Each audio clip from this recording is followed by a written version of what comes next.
Y recibimos a África, América, Asia, Oceanía, a todos los que están esperando esta transmisión desde aquí. ¡Qué lindo! ¿Están listos? Digan conmigo, estoy listo. Bienvenido, buenos días, querida gente, buenas tardes, buenas noches. Le contamos al resto del mundo que aquí en California lo que nunca, acá llueven 2 veces al año si es que llueve. Y cuando anuncian lluvia parece que está orinando un dinosaurio.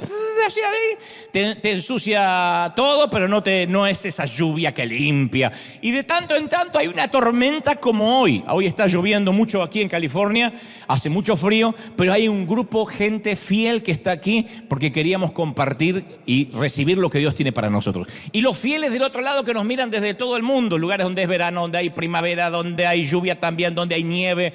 Independientemente de eso, nos unimos y estamos listos para lo que Dios nos va a dar. ¿Estamos listos? Digan conmigo, estoy listo. Esto que te voy a mostrar ahora tiene que ver con Honduras. El querido país hondureño, el Progreso Lloro Honduras se llama la colonia Mangandi de Honduras, que yo no la conocía. Hay 200 alumnos y tenían una cancha de fútbol donde ellos querían jugar. Tenía 9 años de estar en mal estado. Nosotros no solemos hacer esto, porque yo sé que ahora van a venir pedidos, arreglen la cancha de acá, arreglen esto, de acá, cambien el técnico de la selección mexicana. No podemos hacer milagros. Pero van a pedir... No, esto es una excepción a la regla. Pero la carita de los nenes fue espectacular. Y estábamos en que lo mostramos o no porque sea menor el tema, sino porque teníamos ese temor de que la gente dijera, bueno, ya no manden comida o ya no manden recursos financieros, ¿por qué no arreglan esto? ¿Por qué no arreglan la cancha? Y de tanto en tanto lo hacemos y a veces no lo mostramos. De hecho, en 3 países, en una ayudamos a la reforma de un hospital, en otra ayudamos a un colegio a reformarlo completo y ellos saben, colocan la bandera de River, son agradecidos. Pero a veces eso es abrir una caja de Pandora, porque empiezan a pedir. No está mal pedir, porque el que no pide no encuentra, no halla. Pero nosotros queremos siempre conservar la visión, saber qué es lo que queremos hacer. Y dentro de todo esto, insistieron desde Honduras, nos encantaría, nos gustaría. Y la historia es más que conmovedora. Y esto también es nuestra semilla. Esto pasó en Honduras. Tras esto que te voy a mostrar, te voy a transmitir lo que creo Dios me dijo que te diga. Mira. Semilla también.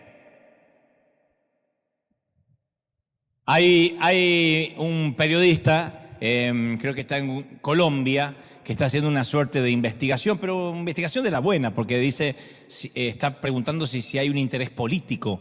Y nuestra respuesta es, a menos que querramos poner un presidente en cada país, es imposible que tengamos una intención política o una intención que tenga que ver, o una agenda oculta, ¿no es cierto? Sino que lo que queremos es bendecir.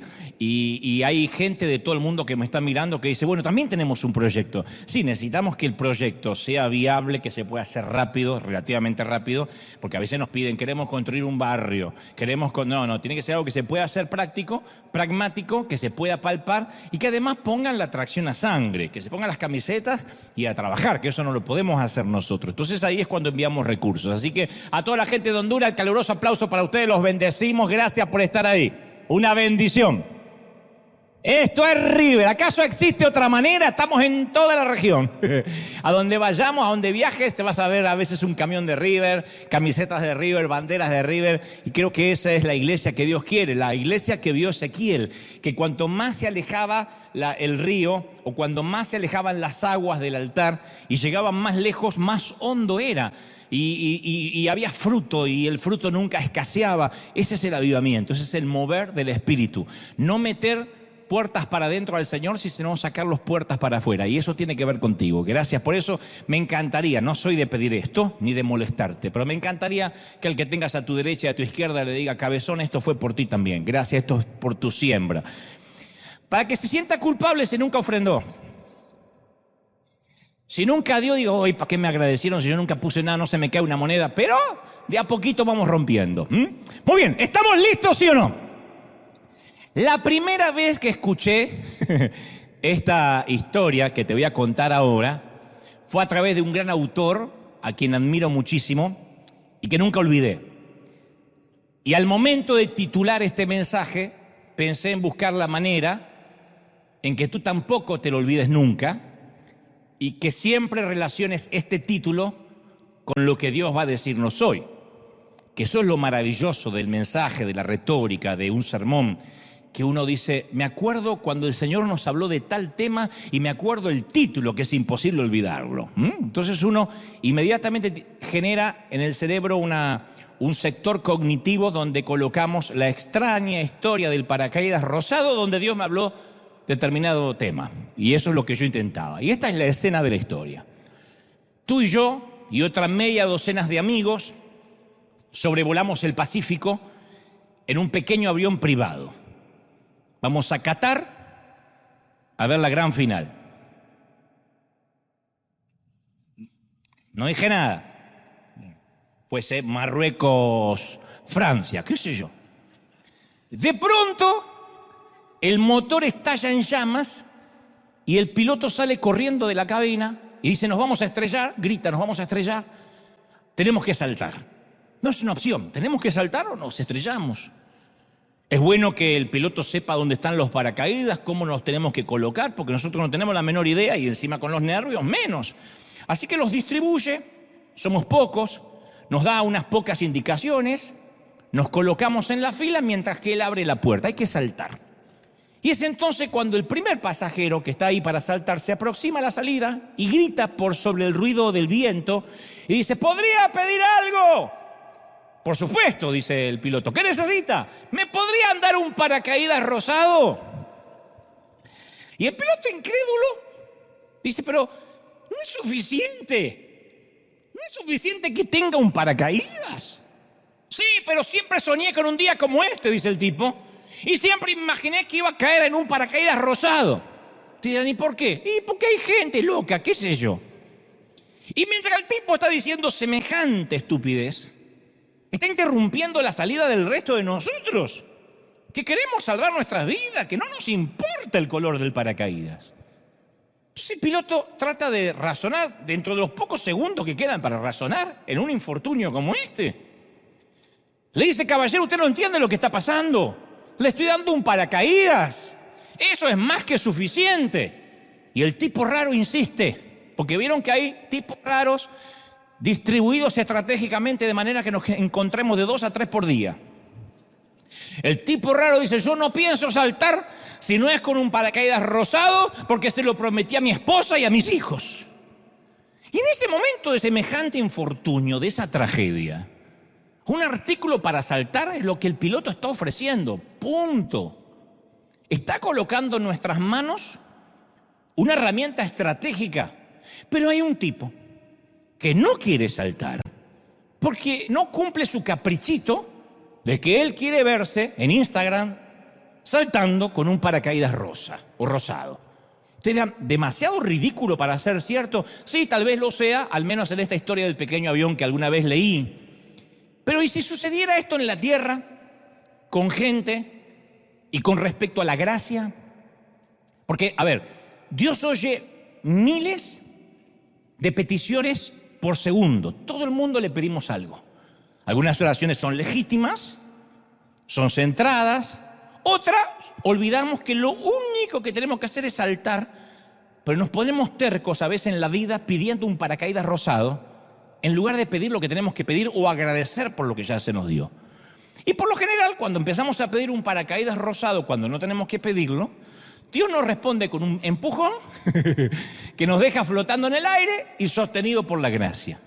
Ahora, ustedes dirán, ¿está mal pedirle algo al Señor? No significa necesariamente que seamos raros como el tipo de la historia o exigentes. Simplemente obedecemos los mandamientos de Filipenses 4:6, que dice, sean conocidas vuestras peticiones delante de Dios. Eso está bueno, sean conocidas vuestras peticiones delante de Dios. Ahora, ¿puedo yo hacerte una pregunta importante? ¿Qué tal si Dios dice no? ¿Está bien pedir? Está bien pedir, pero Dios dice no, en este momento no. ¿Cómo respondemos? Si Dios nos dice, te he dado mi gracia, te he salvado del infierno, y eso va a ser suficiente para ti de este lado del sol. No te debo nada. Estabas condenada o condenado al pecado, te ibas a ir al infierno, me conociste, te salvé el alma, así que cuando te toque partir de esta tierra vas a venirte conmigo. Es todo lo que te puedo dar. Mi pregunta es, ¿quedamos satisfechos? ¿Nos alegramos? ¿Qué tal si el único regalo que Dios nos diera fuera su gracia para salvarnos? Nada más. Estabas perdido en el pecado, te ibas al infierno. Y ahora se te dio un paracaídas para que salves tu vida. La pregunta sigo insistiendo. ¿Nos contentamos con eso? ¿Estamos felices? Vamos por la vida y le pedimos a Dios que salve la vida de nuestro hijo. Está bien. Le rogamos que mantenga a flote nuestro negocio. Está bien. Le imploramos que elimine el cáncer de nuestro cuerpo. Está bien. Pero la pregunta hipotética es, ¿y qué tal si Dios dijera que te baste mi gracia? No hay ningún amén, como me imaginé. Ya no causa tanta risa el paracaídas rosado, como me imaginé. ¿Qué tal si Dios dice que te baste mi gracia? Punto. Desde la perspectiva del cielo, la gracia de ser salvo ya es suficiente. Se te salvó el alma. Punto. Es como un enfermo terminal que se le salva la vida del cáncer y él dice, sí, pero lo que pasa es que me quedaron marcas y cicatrices. Se te salvó la vida. Sí, pero yo no quería estar en la cama de un hospital en el postoperatorio. Se te salvó la vida. Uno agradece por haber salvado la vida. O sales de un incendio chamuscado con el pelo quemado y dices, sí, pero se me arruinó el peinado justo que fui a la peluquería. Pero se te salvó la vida. Entonces Dios dice, te estoy dando un paracaídas para salvarte del infierno, cabezón. Salta y ponte a salvo. Es todo lo que tienes. Y nosotros decimos, sí, está bien, Señor, pero ¿habría una posibilidad de un paracaídas rosado? Si Dios salva nuestras almas y luego nos deja viviendo leprosos o en una isla desierta, ¿sería injusto? ¿Nos estaría debiendo algo? Después de darnos la vida eterna, ¿nos atrevemos a rezongar por un cuerpo dolorido, por una salud frágil? No digo que hay que estar agradecido. Digo, ¿nos atrevemos a rezongar? No tenías trabajo, no tenías empleo, otra hipótesis, no tenías empleo, te estabas muriendo de hambre, hace 6 meses que no comías. De pronto consigues empleo y te molestas porque no te dan 1 hora para comer. Yo sé que puede haber de esos en el otro servicio, no acá, pero se molesta. No puede ser, pero me están usando, no soy un esclavo, nada más te dan 45. ¡No tenías empleo! ¿Podrías rezongar que te dicen come en 45 minutos o en media hora? Volvamos al tema que nos compete. Si Dios nos da las riquezas eternas, Jerusalén, cantamos hace un ratito, esa ciudad santa a la que queremos ir todos, ¿todavía nos atrevemos a lamentar la pobreza terrenal? No obstante, te voy a decir algo a priori, antes que se depriman y se suiciden en masa. Te voy a decir esto. Dios no nos ha dejado, creo que a la mayoría, si no a todos, solo con la salvación. Porque si tienes oídos para escuchar estas palabras, los medios para haber llegado hasta aquí, ya tienes gracia sobre gracia. Si además desayunaste, ni te cuento. Ya tienes gracia sobre gracia, ¿sí o no? Porque la mayoría somos salvos y también somos bendecidos. Tenemos calzado. Nos podemos dar una ducha de tanto en tanto, aunque sea los miércoles. Pero también existen ocasiones cuando Dios, después de darnos su gracia, oye nuestras oraciones y nos dice, mi gracia es más que suficiente para ti. Punto. ¿Eso es injusto? ¿Dios sigue siendo bueno cuando el resultado no lo es tanto? Alguien se recupera del cáncer y decimos, qué bueno que es Dios, aleluya, Dios es bueno. Nos dan un aumento de salario y decimos, Dios es bueno, Dios es bueno. Dios sabe que necesitaba un aumento y una promoción, puesto que estaba tapado de deuda. Dios es bueno. Logramos ingresar a la universidad a la cual aplicamos. Nuestro equipo gana. Y decimos, Dios es bueno, Dios es bueno. ¿Qué es una falacia? Entre paréntesis, es una falacia en un mundial, en una Copa América, en la CONCACAF, decir que hay gente orando para que gane su equipo, porque todos pueden orar. Y Dios no pertenece ni a Brasil, ni a México, ni a Argentina. Dios sigue siendo Dios y no tiene nada que ver con el juego. Eso depende de cada uno, de los juegos, de un montón de situaciones, pero no tiene que ver Dios. Algunos se deprimen por esto, pero es así. No puede ser que Dios diga, no, a los mexicanos yo no los escucho mucho. Portugal casi los escucho, pero tampoco. No. Pero nosotros decimos, Dios es bueno, nos dio una alegría al pueblo. ¿De verdad? Ahora la pregunta es, ¿daríamos gracias a Dios de igual manera si las circunstancias fueran diferentes? Dios es bueno en la maternidad y en el cementerio. Dios es bueno en la fila del supermercado, pero en la fila para conseguir empleo. Dios es bueno en los días de provisión y en los días de recesión. Porque José tuvo un sueño y dijo que veía 7 años de abundancia y 7 años de escasez, y que ambas eran permitidas por Dios, ambas estaban bajo el paraguas divino. La pregunta es, ¿Dios sigue siendo bueno aunque las circunstancias no lo sean? Porque si no, tenemos que rever qué hemos creído. Si no, no venimos a la iglesia porque Dios es Dios, sino porque compramos un seguro médico, un seguro de vida. Entonces, la mayoría de nosotros entendemos esto, que es teología básica. Bueno, el Señor me dio la salvación, punto. Pero después, sin querer, es como que firmamos o sentimos que firmamos un acuerdo contractual con Dios, como si fuera un contrato unilateral. ¿Qué es un contrato unilateral? Un contrato que firma una sola persona. Y para que un contrato tenga sentido, tienen que firmar las dos partes. Pero uno siente que firma un contrato y que Dios también lo firmó. Dios nunca lo firmó, nosotros lo firmamos. ¿Cuándo lo firmamos a ese contrato unilateral? Cuando dijimos, Señor, yo prometo ir a la iglesia y servirte, pero si tú, Señor, a cambio, salvas mi matrimonio. Yo, Señor, prometo que si sanas a mi hijo, no dejaré un día de orar. Señor, cuida mi trabajo y yo te prometo que también voy a dar todo de mí para servirte. Y es un contrato que uno firma. ¿Dios puede salvar a nuestro hijo? Sí, o puede que no. Y no nos debe nada. Y entonces cuando Dios después no satisface nuestras expectativas, quedamos girando en un torbellino de preguntas. ¿Estará Dios enojado conmigo? ¿Se habrá esfumado? ¿Será que su poder es limitado? ¿Lo habrá superado el diablo? ¿Será que esta vez el Dios no tuvo fuerza? Y mi pregunta sigue siendo, ¿qué creemos de Dios cuando la vida no es tan buena como debería ser? ¿Por qué si el matrimonio fracasa, si el hijo se pone rebelde, si la suegra se queda en casa, enseguida dudamos si Dios sigue siendo bueno?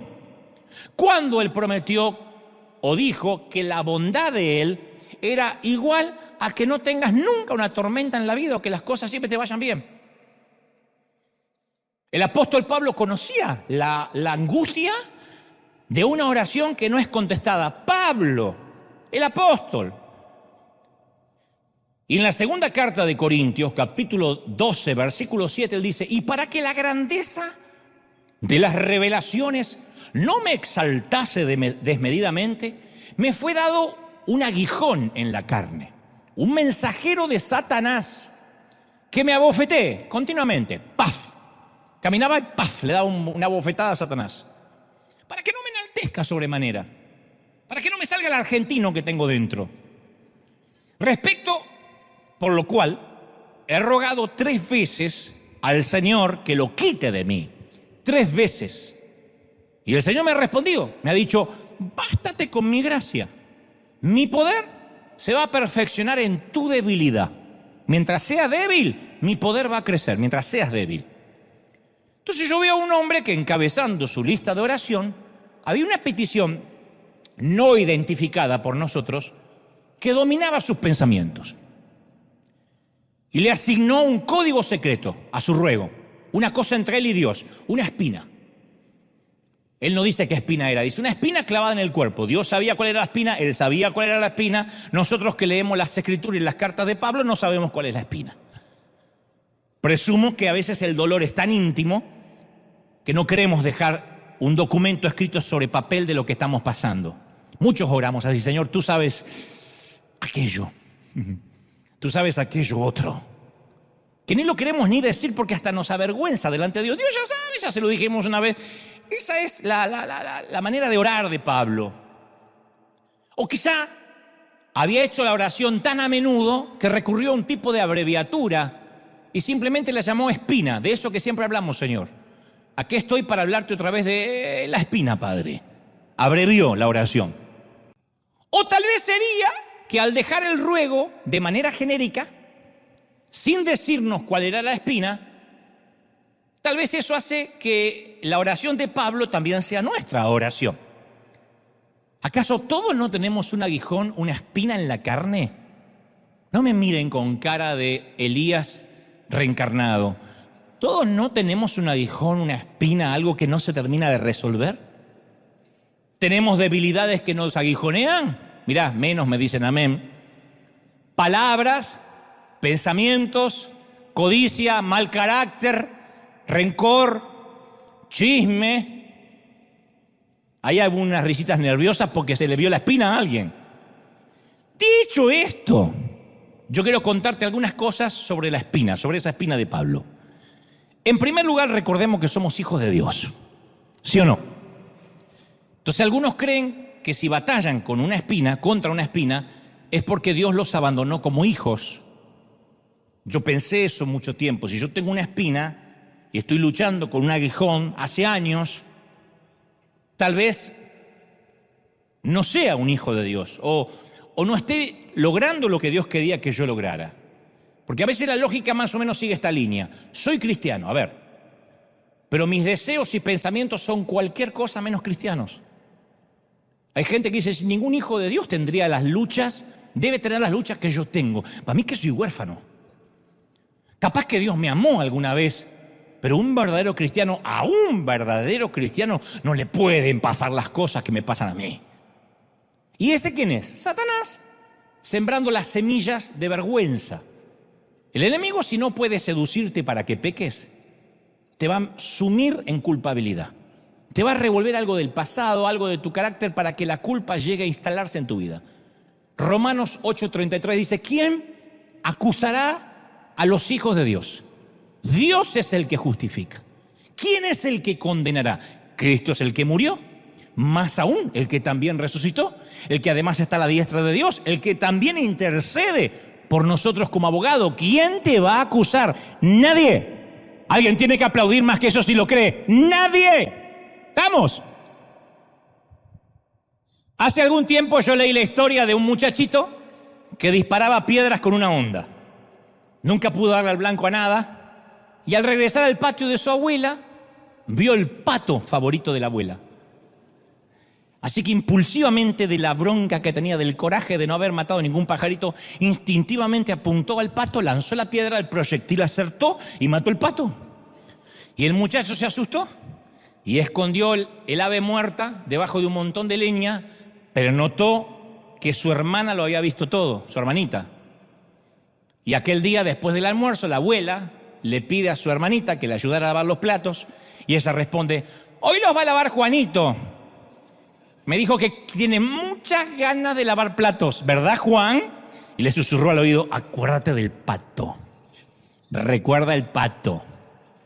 De modo que ese día, Juanito lavó los platos. ¿Qué otra alternativa tenía si su hermana lo estaba extorsionando? Y así siguió días y días y días. Juanito siempre lavaba los platos para sorpresa de la abuela y ella susurraba, recuerda el pato. Luego de varias semanas, harto de la extorsión, decidió que cualquier castigo iba a ser mejor que lavar platos toda la vida. Así que busca a la abuela y confiesa que lo había matado. Y la abuela dice, yo lo sé, Juanito, del primer día. Le di un abrazo. Estaba en la ventana, lo vi todo y te perdoné. Yo me preguntaba, ¿cuánto tiempo ibas a permitir que tu hermana te extorsionara? Lo había perdonado, pero todavía pensaba que era culpable. ¿Por qué? Porque prestó atención a las palabras de la acusadora. Y a nosotros también nos acusan a diario. Nos acusan de mentir, de inmoralidad, de codicia, de ira, de arrogancia. Y en cada momento el acusador presenta cargos contra nosotros. Él anota cada error, cada desliz. Y este fiscal actúa de oficio. Actúa de oficio, no tiene otro objetivo que llevarnos a juicio y presentar la acusación. Incluso su nombre significa acusador. Apocalipsis 12:10 dice, el acusador de nuestros hermanos, el que los acusaba delante de nuestro Dios día y noche. O sea que no hay descanso para el diablo. Nosotros nos tomamos vacaciones de cristiano, el diablo no. El diablo sigue siendo diablo 24 horas. Jesús murió para que nadie pueda acusarnos. No más platos de agua sucia, no más penitencia, no más hermanas que extorsionan. Nunca más la frase recuerda el pato.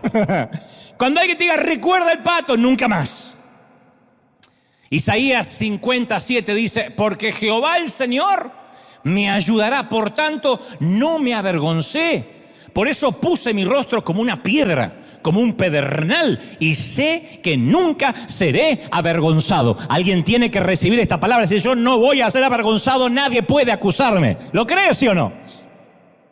Pero a veces vamos y decimos, Señor, yo no merezco tu perdón otra vez. Y yo pregunto, ¿y quién te dijo que te lo merecías la primera vez? Porque Él no fue a la cruz porque la primera vez sí te lo merecías. Tampoco te lo merecías. Además, el hecho, esto es maravilloso, te va a sanar. El hecho que tengamos un aguijón y que estemos bajo ataque, quiere decir que estamos del bando correcto. Pablo escribe lo siguiente en Romanos 7:14, dice, porque sabemos que la ley es espiritual, dice Pablo, mas yo soy carnal. Esto lo dice Pablo, no me miren a mí diciendo, lo confesó. Esto es Pablo, vendido al pecado. Porque lo que hago no lo entiendo, pues no hago lo que quiero, sino lo que aborrezco termino haciendo, dice Pablo. Y si lo que no quiero, eso hago, apruebo que la ley es buena, de manera que ya no soy quien hace aquello, sino el pecado que está dentro mío, que mora en mí. Y yo sé que en mi carne no mora el bien, porque el querer hacer bien está en mí, tengo intenciones de hacer bien, pues no puedo. Porque no hago el bien que quiero, sino el mal que no quiero termino haciendo, eso hago. Y si hago lo que no quiero, yo ya no lo hago yo, sino el pecado que mora en mí. Usted dice, ¿qué quiso decir Pablo con toda esa catarsis, esa terapia y esa controversia? Yo lo único que noto es el tiempo verbal con el cual Pablo está escribiendo. Dice, el pecado que mora en mí, no el pecado que moró en mí, el que mora en mí. No dice, algún tiempo cuando yo no tenía a Cristo, hacía el mal. Dice, no. Yo no puedo hacer el bien que quiero, sino que termino haciendo el mal que no quiero. Está hablando en tiempo presente. ¿Me estás siguiendo? A nosotros nos cuesta horrores hablar en tiempo presente. Hace poco alguien siempre me dedican muchos videitos en YouTube, lo cual se lo agradezco mucho. Debo ser el influencer que menos trabaja y el que más view tiene. Porque me dedicaron un video diciendo, Dante habla de sus pecados y habla de sus debilidades y eso está mal. Pablo está diciendo el pecado que mora en mí. No describe una lucha del pasado, sino un conflicto del presente. Entonces usted dice, ¿y qué le pasaba a Pablo? Bueno, hasta donde sabemos, estaba librando una batalla espiritual, un combate espiritual, incluso cuando escribía esta carta. O sea, ¿quiere decir que Pablo batallaba con el pecado mientras escribía un libro de la Biblia? ¡Sí! ¿Acaso hay alguna ocasión más estratégica para que Satanás apunte contra él que cuando está escribiendo un libro de la Biblia? ¿Por qué pensamos que cuando uno sirve a Dios se acaban los ataques? ¿Es posible que Satanás temiera al fruto que iba a producir esta epístola de Romanos? ¡Obvio! Esto explica por qué cuando te decides servir a Dios se desata un infierno con tu marido. Cuando decides voy a no faltar ningún domingo en la iglesia aunque llueva, tu hijo le agarra el espíritu de Caín, de Coré y de Nabucodonosor, todo junto. ¿Podría ser que Dios le teme al fruto de nuestra vida como le temía al fruto de esta epístola? ¿Pudiera ser que estamos bajo ataque? No porque seamos débiles, sino porque el Satanás sabe que vamos a ser muy fuertes. Y tal vez espera que al derrotarte hoy tendrá un misionero menos, un dador menos, un servidor menos, un predicador menos con el cual luchar mañana. Por eso Pablo agrega, miserable de mí, en Romanos 7:24, termina diciendo, miserable de mí, ¿quién me librará de este cuerpo de muerte? Dicho en forma sencilla, somos impotentes para batallar solos contra el pecado. Por eso luego Pablo, de hacer esta pregunta retórica, ¿quién me librará de este cuerpo de muerte?, se la autorresponde. Dice, gracias doy a Dios por Jesucristo Señor nuestro, el que nos salvó primero y todavía nos vuelve a salvar. Alguien tiene que aplaudir por ese Dios. ¡Aleluya! ¡Menos mal! Gracias a Dios que nos salvó y todavía nos salva. Todavía nos salva. Di conmigo, todavía me salva. ¡Qué lindo! Nunca hay un punto en el cual seamos menos salvos que el primer momento que Él nos salvó. Nunca. Sencillamente porque gruñimos durante el desayuno, no quedamos condenados al infierno para el mediodía. Cuando perdimos los estribos ayer, no perdimos la salvación. Esto le causa urticaria a un montón de gente en la iglesia, en otras congregaciones, pero es así. Nuestro nombre no desaparece y aparece de vuelta en el libro de la vida, dependiendo de nuestro humor o de nuestras acciones. ¿Cómo lo sé? Porque primero por la Biblia, que te lo voy a demostrar paso a paso, y segundo porque soy papá. El que es papá o mamá sabe que no deja de tener al hijo porque se porta mal. Ahora tengo un hijo. ¿Tiene hijos, señora? No, no tengo ninguno. Gracias a Dios, no tengo ninguno. Al otro día, ¿tiene hijos? Tengo 2. ¿Y cómo los tuvo desde ayer a hoy? No, es que ayer no tenía porque habían desobedecido. Ahora que son obedientes los tengo, ¿de verdad? ¿Un bebé que ensucia el pañal deja de ser tu hijo? Cuando está limpio es tu hijo. Bueno, para algunos padres sí, pero la madre no. Dice Romanos 8:1, pues ahora ninguna, di conmigo ninguna. Qué lindo, me gusta. Por eso los pastores hacen repetir, porque es un vicio. Digan conmigo ninguna. ¡Ay, qué lindo! Ninguna condenación hay. No, ya está. No se emocionen tanto. Es una palabra nomás, si no me voy a terminar como los demás. Ninguna condenación hay para los que están en Cristo Jesús, no hay. Somos salvos no por lo que hacemos, sino por lo que Cristo ya hizo. No por lo que haga, sino por lo que Cristo ya hizo. ¿Están recibiendo esta palabra? Bueno, volviendo al tema de la espina. Vamos al tema de la espina. En algún momento en el sendero de la vida sufrimos el aguijonazo de una persona, de un problema, de una situación. Y nuestro paso en la vida se nos convierte en cojera. Tal fue el caso de Pablo. Uno no recibe un aguijón a menos que se esté moviendo. El aguijón duele, una espina en el pie duele cuando uno se está moviendo. Si estás durmiendo, no te duele tanto. Y el aguijón solo se recibe cuando uno se está moviendo. Pablo nunca se detuvo. Tesalónica, Jerusalén, Atenas, Corinto. Si no predicaba, estaba en la cárcel debido a su predicación. Pero esta espina estorbaba su andar. El aguijón se ve que penetró en el suelo de su sandalia, llegó hasta lo más profundo del corazón y se convirtió en un asunto de oración constante. 3 veces, y no creo que hayan sido 3 oraciones rapiditas mientras que oraba por los alimentos. Habrá dedicado días, semanas enteras, no me levanto de mis rodillas hasta tanto Dios me conteste. 3 veces he rogado al Señor que lo quite de mí, escribió en 2 Corintios 12:8. 3 veces. Su petición fue clara y también fue clara la respuesta de Dios. Te basta con mi gracia. Punto. Ahora, la pregunta, ¿y qué era el aguijón de la carne? Nadie lo sabe con seguridad, a pesar de que los teólogos e historiadores lo han debatido por años. Pero estas ideas que te voy a compartir ahora son las siguientes candidatas. A ver con cuál nos identificamos. Número 1. Me puse bilingüe como Maldonado. Hasta ahí llegué, number 1 y number 2. Así puedo seguir hasta el 10. Número 1, tentación sexual. Pablo batallando contra la carne y quizá, después de todo, el tipo era soltero. No digo que el soltero necesariamente batalle más que el casado, pero el tipo era soltero. Y describe la tentación como alguien que lo conoce de primera mano, la conoce de primera mano. Dice, yo sé que en mi carne no mora el bien, porque el querer hacer el bien está en mí. Porque no hago el bien que quiero, sino el mal que no quiero, eso hago. Romanos 7:18. ¿Está Pablo pidiéndole a Dios que lo libere de una vez por todas de la sed lujuriosa por esas aguas prohibidas? Puede ser. No hay que pensar que la gente que está en las Escrituras eran asexuados necesariamente, eran ángeles encarnados. Como sea, si esto fue, qué bueno que Pablo batalló como cualquier ser humano. Nunca te preguntaste, no el tema necesariamente sexual, cualquier batalla. Nunca te preguntaste, ¿por qué un día le digo sí a Dios y al siguiente día parece que le estoy diciendo sí a Satanás? ¿Por qué si ya sé los mandamientos de Dios, por qué después en la semana parece que no tengo el deseo de obedecerlos?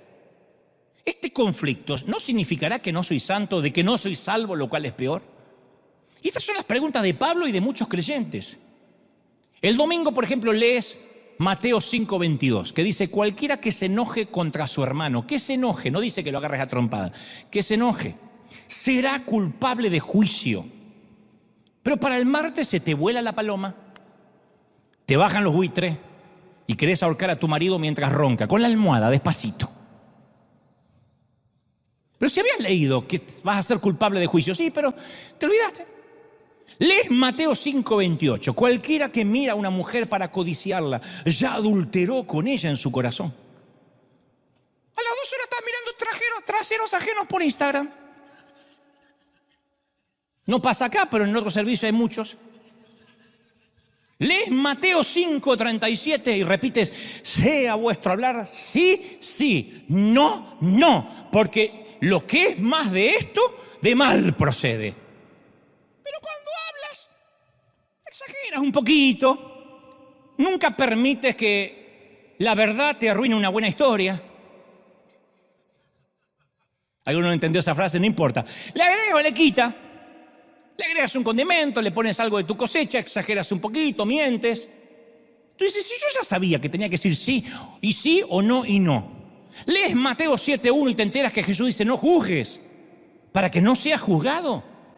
Pero no pasa una semana sin que sentencies a alguien y lo condenes por las redes. Y si no lo condenas por las redes porque eres de River y te da vergüenza que te vean, dice, ay, pero mira esto lo que predica, qué locura, mira la panza que tiene este, mira. Y te pones a juzgar. Bienvenida a la guerra del alma. Tu batalla es idéntica a la que libraba Pablo dentro de su corazón. Pablo quiere un paracaídas rosado y Dios responde, ¿acaso no es suficiente que tengas un paracaídas? Que mi gracia te baste, que mi gracia te baste. Todo lo que necesitas es mi gracia. ¿Sí o no? Number 2.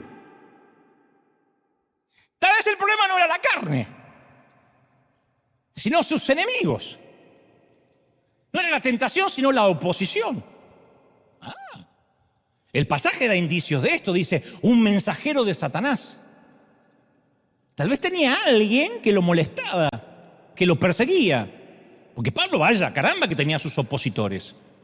Había quienes cuestionaban su apostolado, había algunos que socavaban su mensaje de la gracia. Y 2 Corintios 11:23, él relata, en peligros de muerte estuve muchas veces. De los judíos 5 veces he recibido 40 azotes menos 1. 40 azotes menos 1 obviamente es 39, dirán, ¿por qué no dice 39? Significa de que si estaba comprobado por el imperio romano que el azote número 40 te terminaba de matar. Hasta el azote 39 habría tendones, venas, arterias y te dejaba semimuerto. El latigazo número 40 era el tiro de gracia, entonces él decía 40 menos 1.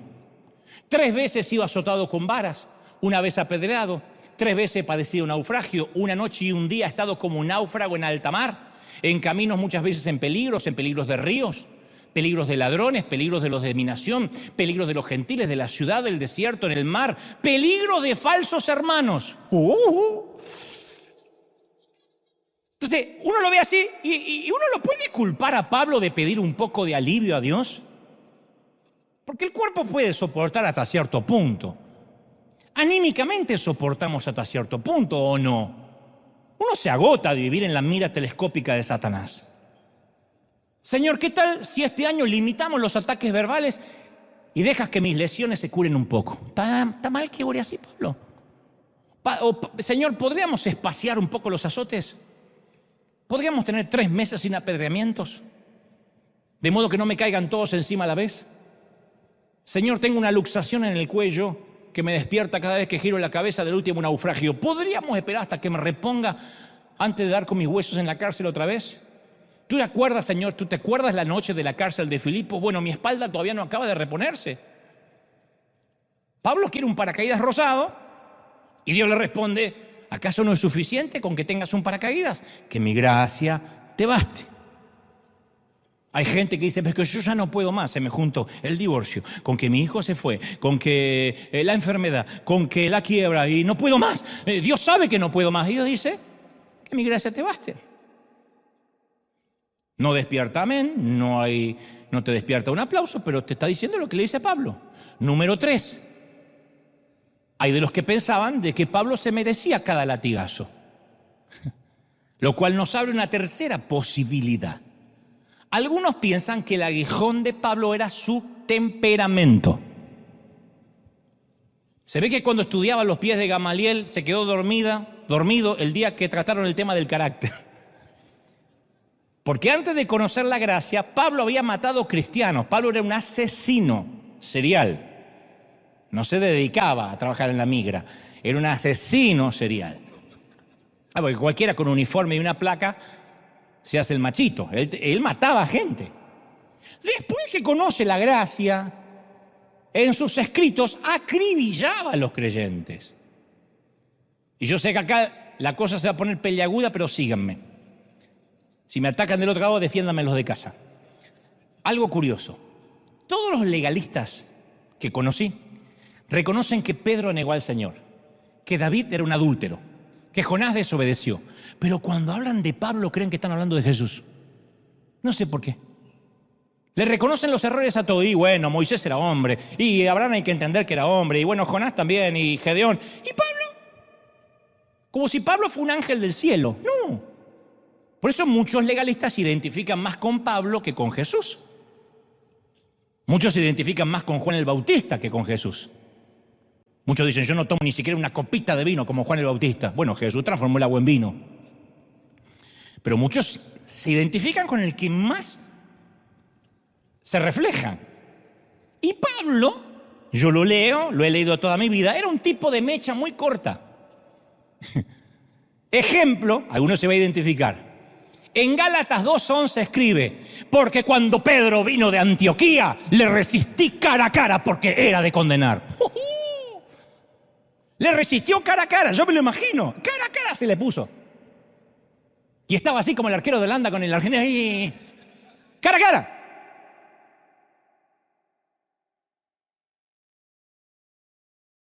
Callate vos, andá para allá, le dijo.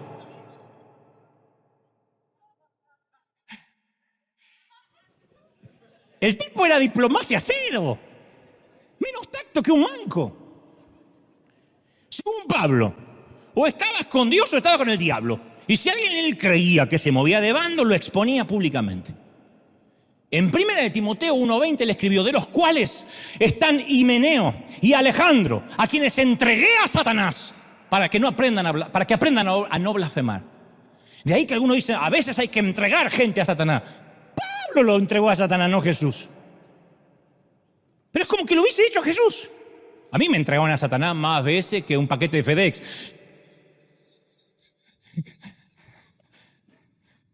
Y UPS, a Satanás le entrego a Dante. Ya me lo entregaron tantas veces. Vivo en la puerta de Satanás, yo pues me entregan todos los días. Pero porque se agarran de Pablo. Todo el mundo que caía al alcance de la lengua o de la pluma de Pablo se podía dar por liquidado. Yo no estoy poniendo en duda la canonización de las epístolas paulinas. Las epístolas paulinas están aquí porque son canónicas, porque fueron inspiradas por Dios. Yo no las estoy poniendo en duda. Los salmos fueron inspirados por Dios. En el medio David adultera y se acuesta con una mujer que no es la de él. Entonces, ¿esto significa que los salmos no son canónicos? No, son canónicos, pero en la Biblia no solo habla Dios, en la Biblia también habla el diablo. Puedo ver lo que él le dice en la tentación del desierto a Jesús. En la Biblia Judas entrega y traiciona a Jesús. Entonces no podemos tomar cada palabra literal. Yo veo que con lo que Pablo escribe es doctrinal, es escritural, pero es inherente a su carácter. En cada escrito él deja ver su temperamento explosivo. Está bien, porque no se puede fundamentar la doctrina de la Iglesia de Cristo si no tiene carácter. Pero es como una palabra predicada detrás de un púlpito. La palabra es verdadera, pero es imposible separarla de la personalidad de cada predicador. Que el tipo grite durante todo el sermón no significa que Dios te está gritando. El predicador grita. La palabra es la palabra. Y el tipo en vez de hablar grita. Porque cree que son todos sordos. O porque toda la vida quiso ser político y no lo dejaron. No sé. O porque no lo dejan hablar en casa y se aprovecha a gritar en público. Que el tipo llore mientras predique o esté enojado durante todo el sermón no significa que Dios está llorando y que Dios también está enojado. Así que, vuelvo a Pablo, es posible que su espina sea el temperamento. Pablo quiere un paracaídas rosado. Le dice, Señor, cámbiame el carácter, porque a veces me bajo de la cruz y no quiero ahorcar a Pedro. Y el Señor dice, ¿acaso no es suficiente que tengas un paracaídas? Que mi gracia te baste. Número 4. ¿Me están siguiendo, sí o no? Se puede argumentar que la espina no fue ni la tentación, ni la oposición, ni las habilidades para las relaciones públicas. Quizás fue su cuerpo. Recuerden al final de una de las cartas que dice, mirad, en Gálatas 6:11, miren con cuán grandes letras os escribo de mi propia mano. Se ve que escribía con grandes letras, no era una metáfora, una licencia poética. Tal vez sus ojos eran débiles. A lo mejor nunca se recuperó de aquel camino a Damasco. Dios captó su atención con una luz tan brillante que Pablo quedó ciego por 3 días. Y capaz que nunca se recuperó por completo. A los Gálatas les dijo en un momento, en Gálatas 4:15 les dijo, si hubieses podido, os habéis sacado vuestros propios ojos para dármelos. Yo sé que me aman tanto que me hubiesen dado sus propios ojos. ¿Por qué diría eso? Porque tal vez tenía un problema de vista. En la profesión de Pablo, la limitada agudeza visual podía ser un riesgo ocupacional. Porque es difícil viajar si no se ve el sendero. No se puede viajar de noche. No se pueden escribir epístolas. Cuando no se puede leer la página más con una vela en una cárcel. Vista débil, mayor esfuerzo de los ojos, dolores de cabeza constante, cefaleas, jaquecas, largas noches sin dormir, pidiendo alivio. Tal vez Pablo dice, Señor, lo único que te pido, 3 veces te lo pedí, ¿hay posibilidad de volver a ver? Es difícil además causar una buena impresión en la multitud si tus ojos están mirando un árbol y crees que estás hablando con una persona. Pablo, ¿qué quiere? Un paracaídas rosado. ¿Y Dios qué le dice? ¿Acaso no te basta que al menos tengas un paracaídas? Que mi gracia te baste. No obstante, esto trae a coalición una posibilidad final. Number 5. Ya estoy para ir a la Casa Blanca. Damos por sentado que Pablo era un gran orador. No sé de dónde damos por sentado eso. Los que lo oyeron podrían discrepar. Porque él oyó que decían en Corinto que predicaba la palabra menospreciable, 2 de Corintios 10:10, y nunca discutió al respecto.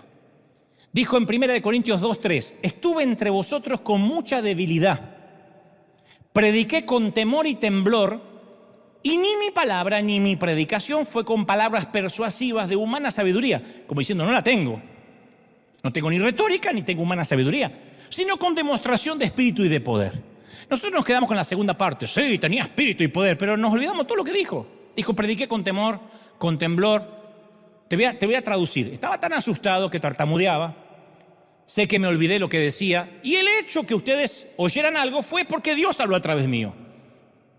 Así que Pablo está diciendo, yo no tengo el talento que quisiera tener. Él quería un paracaídas rosado y Dios le dice, ¿acaso no es suficiente que tengas un paracaídas? Que mi gracia te baste. Ahora vamos a resumir todo lo que le dije del perfil de Pablo. Yo no sé cómo te imaginabas a Pablo, pero capaz que la imagen te cambió un poquito. Tentado con frecuencia, azotado regularmente, terco, cabezón, como todo hispano, carácter putrefacto, vista pobre, lengua mordaz. Este es el apóstol Pablo. Pudiera ser que nunca se casó porque nadie lo aguantaba. Me van a matar los religiosos. Pero sí. No, es que tenía el don de continencia. No, nadie lo contenía a él. Nadie lo aguantaba el tipo. No era raro que algunos cuestionaban si era apóstol. Y no es raro que haya orado. ¿Son inapropiadas algunas de sus peticiones? ¿No hubiera sido mejor un apóstol sin tentación? Un Pablo sin enemigos, con un carácter calmo, buenos ojos, lengua desenvuelta. A lo mejor no, porque si Dios le hubiese quitado la tentación, jamás Pablo habría abrazado la gracia de Dios. Solo el hambriento valora la buena comida. Ni nuestros hijos valoran a veces una buena comida porque la tienen por sentado. Solo el hambriento la valora. El que cree que no se le perdonó mucho, no perdona a nadie. Lo dijo el Señor. A esta mujer mucho se le perdonó y mucho perdona. El título que Pablo puso en la puerta de su oficina no fue apóstol. Era el indicado para hacerse llamar apóstol. Pastor, apóstol. El título que él se puso, Pablo, el principal de los pecadores. Y cuando le decían apóstol, decía, yo no soy digno de ser llamado apóstol. Soy contemporáneo de Jesús. Cuando éramos niños, capaz que me crucé con Jesús en el templo. Pude haber sido uno de sus discípulos, sin embargo, perseguía a los creyentes. No me llamen apóstol, que me avergüenza. No soy digno de estar en esa lista. Ese era Pablo. Hoy se matan por ser apóstoles. Pablo, que lo era, no quería hacerlo. Él dice, yo soy el principal de los pecadores. No era falsa modestia. Ninguna pluma articuló la gracia como la de Pablo. Eso quizás sea porque ninguna otra persona apreció la gracia tanto como él. Él mataba a los creyentes, a ver si nos entendemos.